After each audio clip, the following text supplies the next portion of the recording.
Yeah, it's difficult. I've just always had difficult matches with him, so just that aspect of it too, having to play him here right away. He got a match in yesterday. He's gotten a lot of matches in the summer, I believe. I followed a little bit of it, so I knew it was gonna be a thick challenge for me, and I'm happy that after getting down that break, I was able to come back. And I created opportunities for myself. I just didn't make the most of them, and then just played two fairly solid tie-breaks.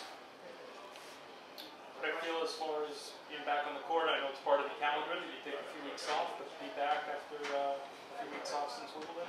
Felt good, and it didn't feel so good. You gotta understand yourself and expect not to play your best tennis, but being out there competing, that's probably the part I enjoyed the most out of today, and the fact that I was able to compete well, kept a good attitude, and just made the most of the opportunities that came, especially in the important moments. Some I missed, but can't really complain. Overall, I was able to tough that one through. Questions? A big part of the year for you, Canada, obviously big, especially being top 10 now, going in there first time. How tough a choice is it to play this week before that big week with all pressure of that tournament, also just like media obligations and stuff you probably have to be there?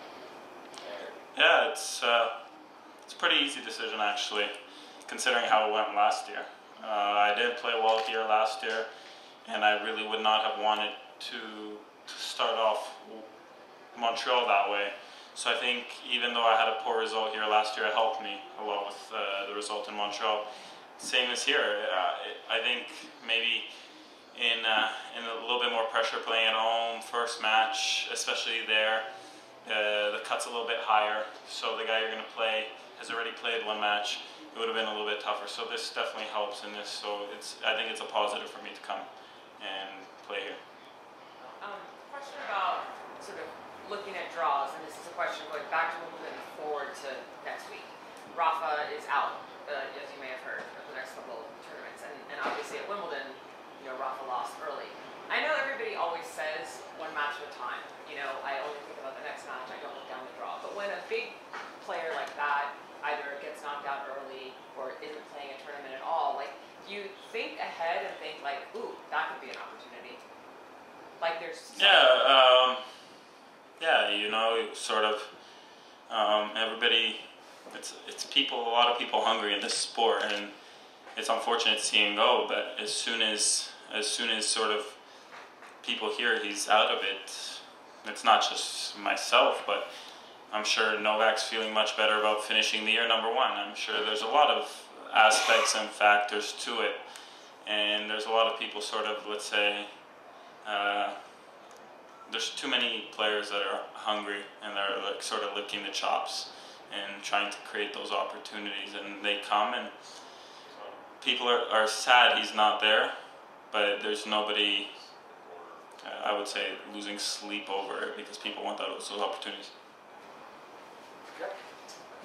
Kind of an offbeat question, but just given your big serve, wondering what goes into your thought process when you're given 3 balls before a service game, and like which 2 balls you choose, which ball you give back to the ball boy. Is there anything behind that thought process at all? Which balls are the smallest and are going to go the fastest? Okay. That's pretty much it. Talk, can be pretty emotional and expressive throughout the match. I mean, does that get on your nerves at all, or no? No. It actually gives me more calm. It just makes me say, okay, keep going through your paces, and maybe that's gonna be the fault that makes a difference. Any other questions? It's also a really different atmosphere at this tournament compared to Wimbledon, and so US Open is pretty different. It's much louder. Generally, the crowds are different. Is there something you prefer? Do you like the loud, noisier crowds, or do you sort of prefer the reverential silence? Because you get a pretty big variety on the floor. Just because I love other sports so much, and sometimes and actually most of the time they're always louder than tennis, so I do enjoy that. I think it's something special, not just for you as a player, but being able to sort of contribute and be a part of it in in other sports, and to have that in tennis is pretty awesome, I have to say. Would you be okay with tennis having sort of like an NBA type, more towards that direction, loud crowd constant?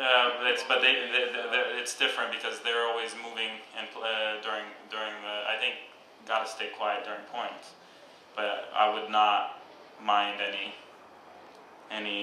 as long as it comes from the crowd. It's very different when you start sort of hearing things on speakers, like, you know, if they start dropping defense on the speakers, you know, and people are there with fences, then maybe not. But like waving things while you're serving? no, I think that's a different thing, because we are sort of based very much on perspective visually of another person, whereas other sports are a lot closer to each other. So you can actually, as a tall guy, you will look down at it and you won't lose perspective. So it's that I don't think would be possible. But I think the life that is provided through these next tournaments is good. How about just moving around in the crowd? Does that bother you? Some sort of sightlines thing? What do you do with that? That was not a rule. Do you think? Well, depends if you have a mascot running around, I think that would be. It's like fans coming to their seats. No, because same thing, perspective. Because there's such a big distance between us. Yeah. The only other sport I could think that is similar to that would be baseball, and you always see that they have a solid backdrop behind the pitcher, and if anything else is going on, that's people 100 whatever plus meters away, 400 feet away. So it's tough because what would happen is too close to the person behind you. So overall, noise would be fine. Noise, yeah, I like the noise. I like the rowdiness of the crowd. Is that the Canadian part of you or the other part of you? I don't know. I've always watched sports in Canada, and honestly, I enjoy the loudness, but probably just since I have such a tennis background, I'm not the loudest guy when it comes to watching sports. So I wish it would be a little bit louder in the tennis atmosphere, I guess more consistently throughout the year. Thank you very much. Thank you.